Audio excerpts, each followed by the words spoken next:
हाँ तो दोस्तों, फिर से कॉन्ट्रैक्ट मैंने एक फॉर्मेट खींच के रखा है। लास्ट क्लास में मुझे जहाँ तक याद है हम कौन सा बनाए थे, दिख नहीं रहा है। हाँ, 11 बनाए थे, 12 एक्सप्लेन करके छोड़ा था। उसके बाद से 13 नंबर से ऐसे क्वेश्चन चालू है जिसमें वर्क सर्टिफाइड जो है कॉन्ट्रैक्ट प्राइस का 50% तक होता है, 25 से 50% के बीच में। तो 13 नंबर से चालू है, लेकिन 13 नंबर का फिर छोटा क्वेश्चन है, ठीक है। तो 13 नंबर खुद से बनाओगे। 14 नंबर भी मुझे छोटा लग रहा है। 15 नंबर अच्छा खासा है, मैं इसको बनाना चाहता हूँ क्योंकि 15 नंबर में कुछ कुछ अजीब से परसेंट भी दिए हुए हैं, ठीक है।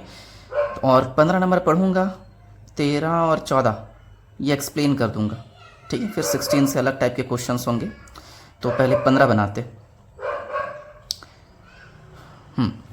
ध्यान से सुनना और मुझे बताना कौन सा डेबिट में कौन सा क्रेडिट में। इजी क्वेश्चन है, टेंशन वाली बात नहीं है। क्वेश्चन नंबर 15, 1 अप्रैल 2014 को, देखा क्वेश्चन, स्क्रीनशॉट भी अपलोड कर दूंगा। 1 अप्रैल 2014 को एक ठेका 3 लाख में लिया गया और उस वर्ष के दौरान निम्न व्यय किए गए। यह ठेका 3 लाख में लिया, इसको बोलेंगे अपन कॉन्ट्रैक्ट प्राइस। देख सकते हो कॉन्ट्रैक्ट प्राइस है, ठीक है। अच्छा, उसके बाद क्या क्या डिटेल दिया मैं इसको इंग्लिश में पढ़ रहा हूँ, ठीक है। Material issue from store 2000 debit में आएगा। मटेरियल परचेस 60,000 डेबिट में आएगा। वेजेस 40,000 डेबिट में आएगा। हाँ, वेजेस एक्रूड बोला है, 10,000 दिख रहा है, खास है। देखो याद करो, फर्स्ट ईयर पे जो फाइनेंशियल अकाउंटिंग पढ़े थे, ट्रेडिंग, पीएल, बैलेंस शीट वगैरह, उसमें कुछ आउटस्टैंडिंग, एक्रूड, प्रीपेड, एडवांस ये सब देखे थे, ठीक है। कुछ याद आ रहा होगा, आउटस्टैंडिंग, एक्रूड ये सब प्लस होता है, प्रीपेड, एडवांस ये सब माइनस होता है। तो अगर क्वेश्चन में किसी खर्चे का आउटस्टैंडिंग या एक्रूड कुछ भी दिया हो तो उसको ऐड कर देंगे उसी खर्चे में। यहाँ पे वेजेस एक्रूड लिखा है, यहाँ हिंदी में देख सकते हो अदत्त मजदूरी 10,000, इंग्लिश में देखो वेजेस एक्रूड 31 मार्च का 10,000। तो ये एक्रूड है तो ऐड होगा डेबिट साइड। आउटस्टैंडिंग लिख के ऐड करो चाहे एक्रूड लिख के ऐड करो, लेकिन ऐड होगा, ठीक है, याद रखना। ऐसे और भी क्वेश्चन मिलेंगे। वैसे मैंने अधिकतर क्वेश्चन एक्रूड और आउटस्टैंडिंग वाला दिखा, प्रीपेड एडवांस नहीं है। अगर हुआ तो माइनस करना पड़ेगा, लेकिन किसी क्वेश्चन में दिखा नहीं, तो इसी को बस याद रखो, एक्रूड, आउटस्टैंडिंग प्लस। फिर इंग्लिश, इनडायरेक्ट एक्सपेंसेस 18,000 खर्चा है तो डेबिट में आएगा। प्लांट भेजा 80,000 पक्का डेबिट में आएगा। मटेरियल रिटर्न टू स्टोर ये जाएगा क्रेडिट में। मटेरियल लॉस्ट बाय फायर ये भी जाएगा क्रेडिट में। मटेरियल एट साइट यानी बच गया ये भी जाएगा क्रेडिट में। डेप्रिसिएशन लगाने बोल रहा है प्लांट पे 12.5%। देखो प्लांट भेजे थे 80,000, उस 80 में से 12.5% माइनस करके क्लोजिंग वाला प्लांट क्रेडिट तरफ आएगा।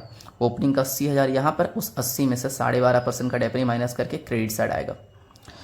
फिर वर्क अनसर्टिफाइड जानते हो दूसरे पार्ट में क्रेडिट साइड आता है। Cash receive from contract 1,12,000। Cash receive अंदर काम नहीं आता, वर्किंग नोट में यूज़ करते, फॉर्मूले में देखेंगे। हाँ, यहाँ तक तो ठीक है, अब शायद इसको समझ में आ चुका होगा, लेकिन अब खास है। Cash receive is 80% of work certified. Cash receive जो है 80% of work certified, that is after deduction of 20% retention money. Hindi में पढ़ के देखो, नकद प्राप्ति प्रमाणित कार्य का 80% है, 20% रोकी गई राशि घटाकर लिखा भी है। अब ये है क्या चीज़? क्या इस पूरे क्वेश्चन में कहीं पर हमें वर्क सर्टिफाइड दिखा? नहीं दिखा ना। वही वर्क सर्टिफाइड निकालना पड़ेगा। मैं शॉर्टकट में लिखूं, नहीं पूरा फुल फॉर्म लिख लेता हूँ। बोल रहा है क्वेश्चन में वर्क सर्टिफाइड जो, सॉरी मैं गलत लिख रहा हूँ, कैश रिसीव जो है 80% है वर्क सर्टिफाइड के, लिखा है नकद प्राप्ति प्रमाणित कार्य का 80%, यानी कैश रिसीव जो है वर्क सर्टिफाइड का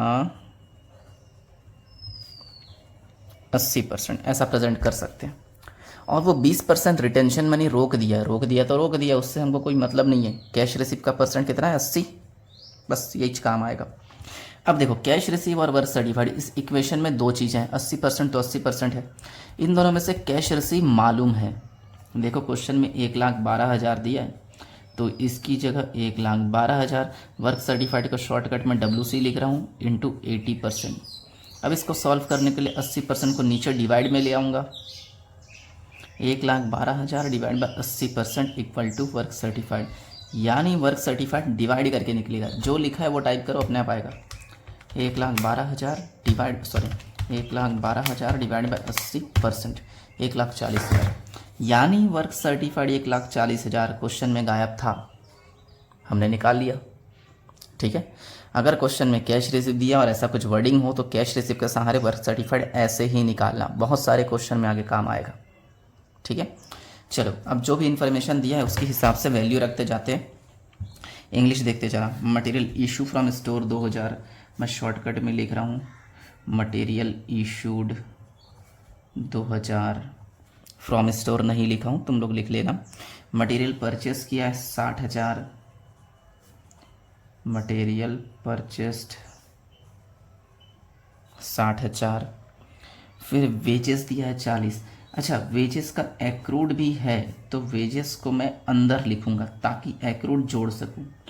एक्रूड लिखो चाहे आउटस्टैंडिंग लिखो, जुड़ेगा तो सही। टोटल बाहर आएगा 50,000, ऐसे प्रेजेंट करना। ठीक है, चलो उसके बाद और क्या दिया है, कहाँ गया।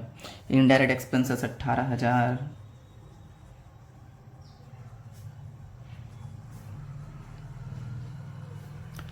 उसके बाद plant sent at site to plant, बस लिख देंगे चलेगा। प्लांट कितना भेजा, 80,000 का। ठीक है, ये ओपनिंग वाला है, क्लोजिंग वाला क्रेडिट साइड भी आएगा। मटेरियल रिटर्न कर दिया स्टोर को, वो जाएगा क्रेडिट में। बाय मटेरियल रिटर्नड, रिटर्नड लिख दिया बस। मटेरियल रिटर्न कर दिया 4,000, लिख दिया 4,000। ठीक है, फिर उसके बाद मटेरियल लॉस्ट, ये क्रेडिट साइड आएगा। मटेरियल लॉस्ट कितना है, 1,000 बस। फिर material at site,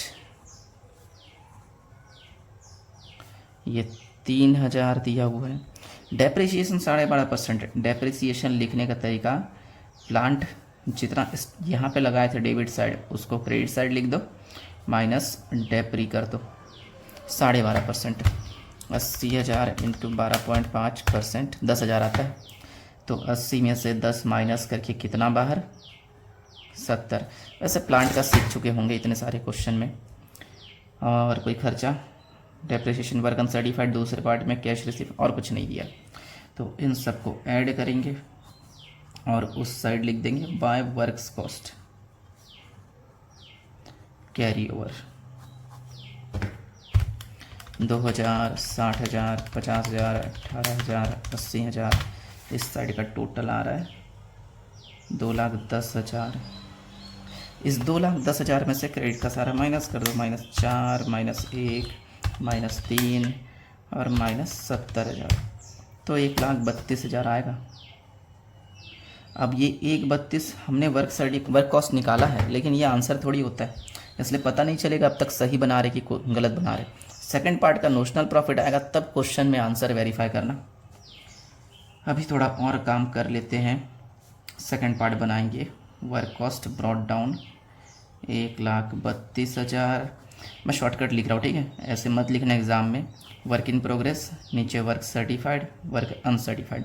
certified question में नहीं है लेकिन हम निकाले थे, देखो 1,40,000। और अनसर्टिफाइड देख के बताओ, दिखा 20,000, टोटल आएगा 1,60,000। अब इसे 1,60 में से 1,32 को माइनस कर देंगे, 28,000। अब मैच कर सकते हो आंसर, देखो टोटल प्रॉफिट 28,000, इसको नोशनल प्रॉफिट कहते हैं। टोटल प्रॉफिट भी लिखोगे चलेगा, लेकिन अकाउंट में टोटल प्रॉफिट अच्छा नहीं लगता। टोटल 1,60,000, दूसरा पार्ट बन गया। तीसरा पार्ट, इस नोशनल प्रॉफिट को क्रेडिट साइड शिफ्ट करेंगे। ब्रॉट डाउन 28,000 लिख दी है। अब जैसा कि हमें पता है डेबिट साइड दो चीज़ लिखना पड़ता है, एक पीएल अकाउंट और एक वर्क इन प्रोग्रेस अकाउंट। मैं शॉर्टकट में लिखा हूँ, कुछ पैसा पीएल में, बाकी पैसा वर्क इन प्रोग्रेस में। कितना पीएल में जाएगा उसके लिए वर्किंग नोट, ये पहला वर्किंग नोट था मान के चलो, ये दूसरा वर्किंग नोट बनेगा। Percent of work certified formula होता है work certified into 100 upon contract price. Work certified हम निकाले थे, देखो 1,40,000 इंटू 100 कर दिए। कॉन्ट्रैक्ट प्राइस क्वेश्चन के स्टार्टिंग में ही दिया हुआ था, कितना था 3 लाख। तो करके देख लेते, 1,40,000 डिवाइड बाय 3 लाख इंटू 100, यह आएगा तुम्हारा 46.67%। अच्छा, कुछ याद आ रहा होगा, ये नोट्स याद आया? अगर परसेंट ऑफ वर्क सर्टिफाइड 25 से कम है तो पीएल में ले। अभी तो अपना 46.67 आया, 25 से ज़्यादा ही है। तो सेकंड वाला 25 से ज़्यादा लेकिन 50 से कम, तो ये वाला फॉर्मूला लगाना पड़ेगा पीएल का आंसर निकालने के लिए। ठीक है, notional profit into 1/3 into cash receive divide by work certified लगाते हैं। PL account equal to notional profit into 1/3 into cash receive upon work certified. तो नोशनल प्रॉफिट अपन निकाल चुके हैं, ये 28,000 इंटू 1/3। कैश रिसीव क्वेश्चन में दिया हुआ था 1,12,000। वर्क सर्टिफाइड हम निकाल चुके थे 1,40,000। बस जो लिखा है टाइप करो, अपने पाएगा। इंटू 1/3 इंटू 1,12,000 डिवाइड बाई 1,40,000, यह आ रहा है मेरा 7467। ठीक है, अब 7467 अपना पीएल है, 7467 इस 28,000 में से तरह माइनस करेंगे, बचा कुछ WIP माइनस 28,000, तो बचेगा 20,533 और टोटल में 28,000। अब शायद इजी लग रहा होगा, है ना? आंसर कहाँ है? अच्छा, वर्क इन प्रोग्रेस अकाउंट भी बनाने बोला है, देखो चालू का रेखा था। ठीक है, तो एक वर्क इन प्रोग्रेस अकाउंट यही बना लेते हैं। वर्क इन प्रोग्रेस अकाउंट इसी क्वेश्चन में आखिरी बना रहा हूँ, अगले क्वेश्चन से खुद बनाना इजी है। पर्टिकुलर अमाउंट वगैरह जो भी है लिखते हैं, लिख लेना अच्छे से, नहीं खींचाओ में, कुछ खास नहीं करना पड़ता। जैसे पिछला क्वेश्चन में देखे थे, जहाँ जहाँ पे वर्क इन प्रोग्रेस है उसको उल्टे साइड शिफ्ट कर दो। मुझे एक यहाँ क्रेडिट में दिख रहा है जो कि यहाँ शिफ्ट होकर डेबिट में आ जाएगा, एक डेबिट में दिख रहा है जो कि क्रेडिट में आ जाएगा। और ये दोनों कौन से अकाउंट से आ रहे हैं? कॉन्ट्रैक्ट अकाउंट से। तो टू कॉन्ट्रैक्ट और बाय कॉन्ट्रैक्ट।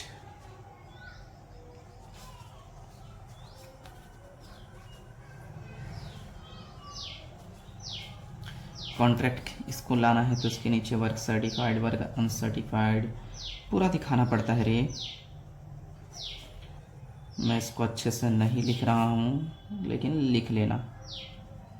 इससे इसको माइनस करेंगे, बचा कुचा बाय बैलेंस CD 1,60,000, तो आएगा 139,467। देख सकते हो आंसर में दिया होगा। और टोटल दोनों तरफ 1,60,000। Question solve. हर क्वेश्चन ऐसे बनेगा। ठीक है, तो इस क्वेश्चन में खास ये सीखने मिला कि एक्रूड हो, आउटस्टैंडिंग हो, जोड़ेंगे, और कैश रिसीव अगर दिया हो तो वर्क सर्टिफाइड इस तरीके से निकालेंगे। बाकी ये जो सेकंड नंबर का वर्किंग नोट बनाई, ये लगभग हर क्वेश्चन बनेगा। परसेंट निकालो, परसेंट के हिसाब से वेस डिसाइड करो कि कौन सा फार्मूला लगाना है, वो फार्मूला लगाओ, पीएल का आंसर निकालो। ये तो हर क्वेश्चन में करना पड़ेगा। ठीक है, ये रहा 15।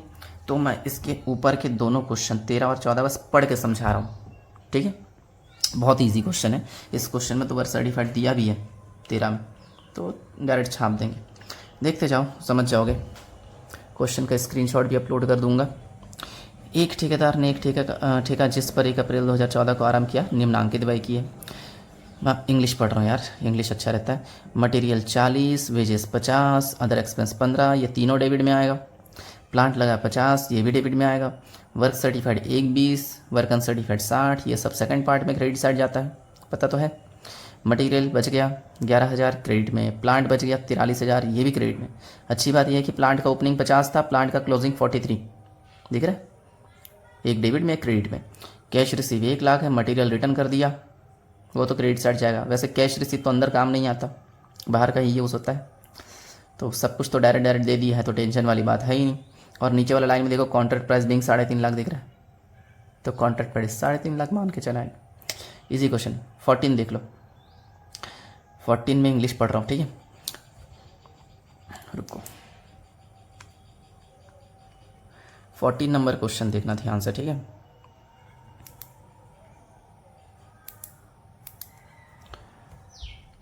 The following is the particular related to a contract undertaken by a firm of engineer, जो भी है।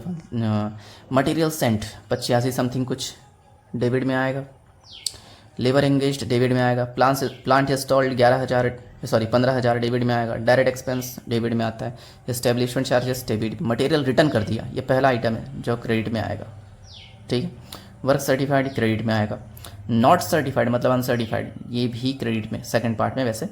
मटेरियल इन हैंड क्रेडिट में। वेजेस ड्यू का मतलब आउटस्टैंडिंग होता है, ठीक है, ये डेबिट साइड प्लस हो जाएगा वेजेस के अंदर। डायरेक्ट एक्सपेंस एक्रूड है, एक्रूड भी तो प्लस होता है, डायरेक्ट एक्सपेंस के अंदर जोड़ना। वेजेस वाला ड्यू वेजेस के अंदर जोड़ेंगे, direct expense accrued direct expense के अंदर जोड़ेंगे।